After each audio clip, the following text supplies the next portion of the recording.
Okay. Okay. I'm going to do something different today. I'm going to do the first ever RuthieWorld book review. And I have 3 books to start off with. 2 of them I'm currently reading, and the third one I'm going to start reading it once I finish the 2 that I'm already reading.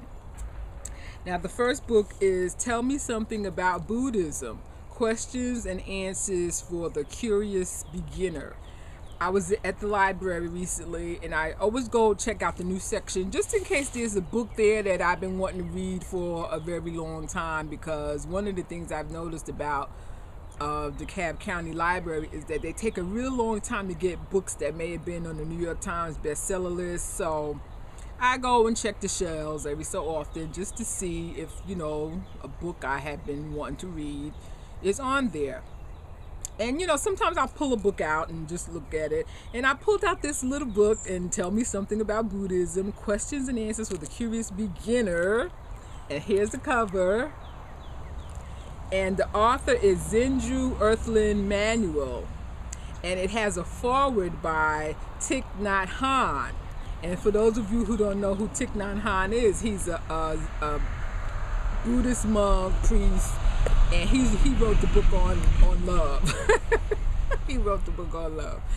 And he's, world known and world renowned in what he does. And he wrote about this book. And I'm almost finished it. I'm at the very last few pages. As a matter of fact, I've already reached the part where it says final words. And it's a delightful book answering lots of questions about Buddhism and the path to enlightenment. And it's a short read. See, it's a short book. So it's been very, very how should I say, enlightening. On my path to enlightenment. One thing I forgot to mention about this book is that the author is an African American female who, like me, also grew up in the Christian church, and went through all the hardships of growing up being an African American girl back in the the 60s and all. But she talks about that. She talks quite a bit about that, and she talks quite a bit about suffering and how the world is just full of suffering. But I found it a very moving book. It's easy to read, and it's definitely easy to understand. So if you're interested in Buddhism at all, this may be a great way for you to get started on your path to enlightenment.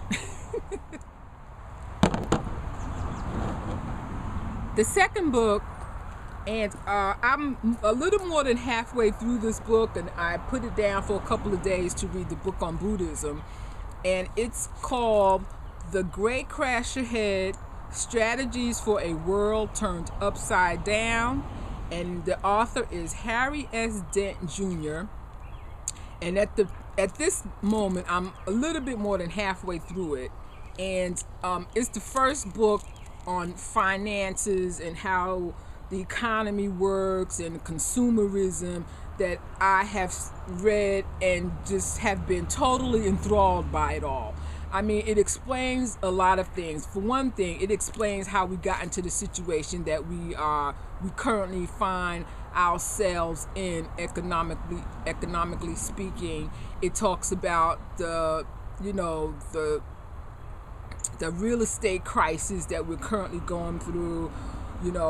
Making homes affordable is a program that was instituted by Congress to help homeowners, for the most part, who are, lots of them are struggling, trying to pay their mortgages, and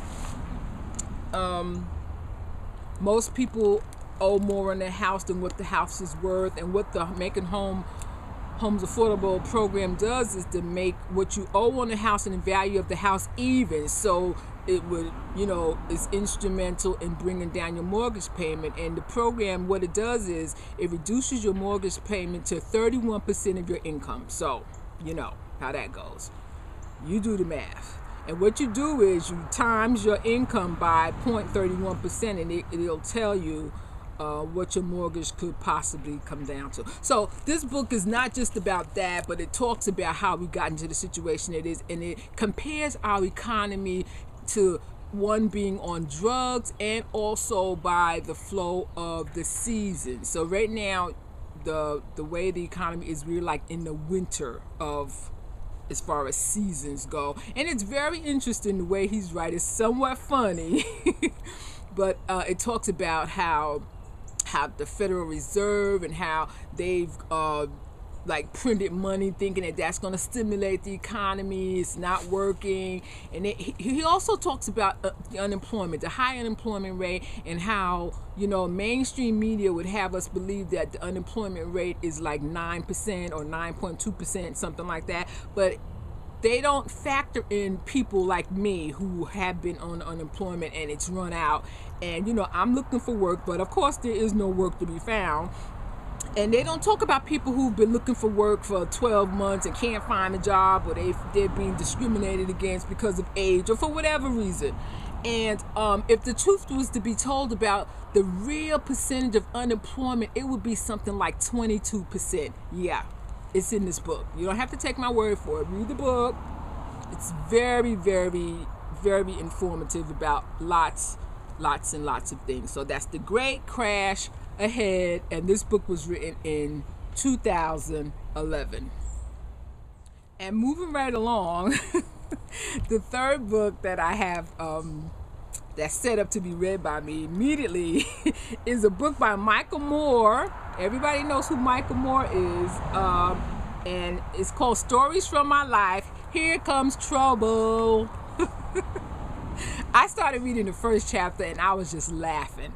I said, I know I've got to read this. So it's a book by Michael Moore, and we all know Michael Moore is famous for doing, what do you call it? Those documentaries, you know, outing people about different things, mostly political things. I would have to say my favorite Michael Moore movie is Bowling for Columbine, just because it's very interesting. There's some really fascinating facts and things in the book, in the movie. And one of my favorite things is when he talks about the media and how they project, like if something happens and they say, yeah, 44-year-old black man, a 44-year-old black man, and that's all anybody hears, black man, and then it's on. And you know, there's the Susan, what was her name? The lady who drowned her kids in the car. That when that happened, that was one of the instances where that was used. And then the guy who killed his pregnant wife, that was one of the things that was used. And how everybody just gets so caught up in, you know, if somebody says it's a black man, then you better believe it, by golly, it's a black man that did it, you know. And we all know how those turned out, right? So I'm just saying. But Michael Moore is also the director of, you know, lots of other fascinating movies. Fahrenheit 9/11, Sicko, about the healthcare systems in other countries as compared to the healthcare system in America. And as we all know, right now the Supreme Court is trying to decide, is sitting down in close quarters in a huddle to decide if the healthcare reform bill will in fact pass. So this is Michael Moore's Here Come Trouble, which I think will be a fascinating read. One last thing, it is so nice and summery. I'm wearing my flip-flop dress. Look, my flip-flop dress. And of course it's in my favorite color, turquoise, and my second favorite color is pink. Look at the azaleas. Aren't they beautiful? Oh, I just love it.